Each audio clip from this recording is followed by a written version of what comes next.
welcome back to the House of Fins. My name is Danny and I'm going to walk you through some of the really cool things that we have in this week. Alright, first up we have the Minion Grouper.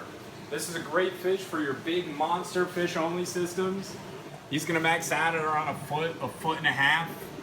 He's not actually terribly aggressive, he's definitely food aggressive. He'll definitely try and put anything that can fit in his mouth into his mouth. But other than that, he's just going to be a really great, beautiful, bright red fish with neon blue spots all over his body.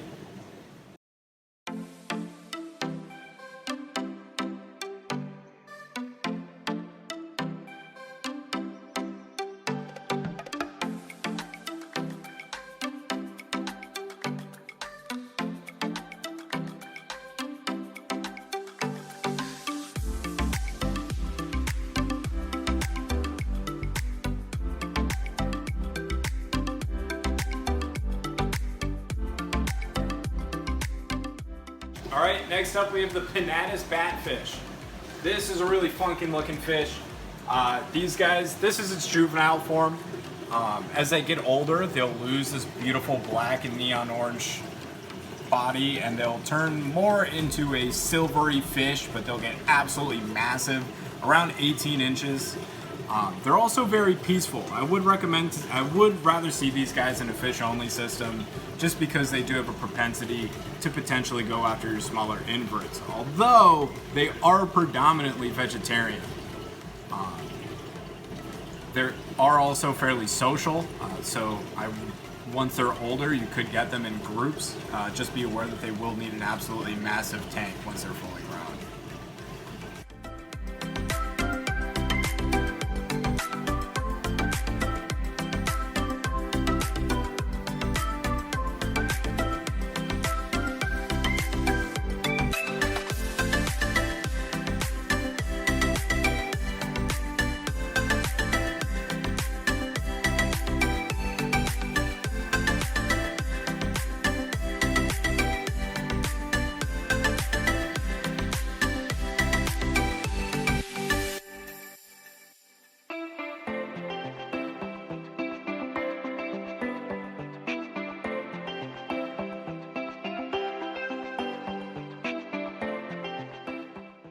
Alright, next up we have the pink square Amphis.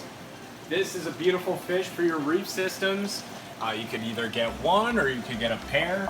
They're sexually dimorphic. You can tell the difference between the males and females by distinguishing the fact that these males have that beautiful pink square on them and the females are just a solid, beautiful yellow color. As you can see, it's very self-explanatory as to how they get the name pink square Amphis based off of that square on their body.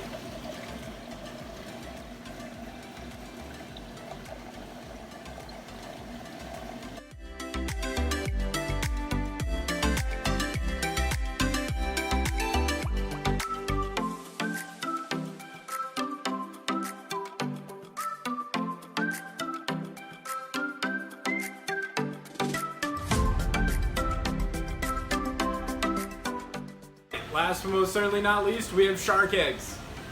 These little guys eventually are going to grow up to be little baby sharks. Most sharks give birth to live young, but certain species end up laying eggs, like these ones here. When they hatch out, they'll be either striped or spotted. Once they're out, you're going to want to keep them in at least a 175. You can see it's actually moving right now. If you hold it up to a light, you can actually see the embryo inside, which is really cool. So you can see how far along the embryo has progressed up until it hatches.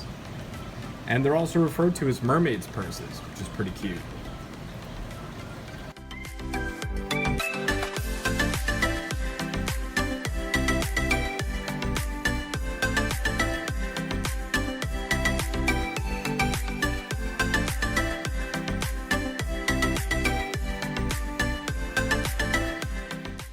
Alright everyone, thank you for tuning in for this week's video. Be sure to leave a like as well as following us on all of our social media platforms, being Facebook, Instagram, and Twitter. We'll see you next week.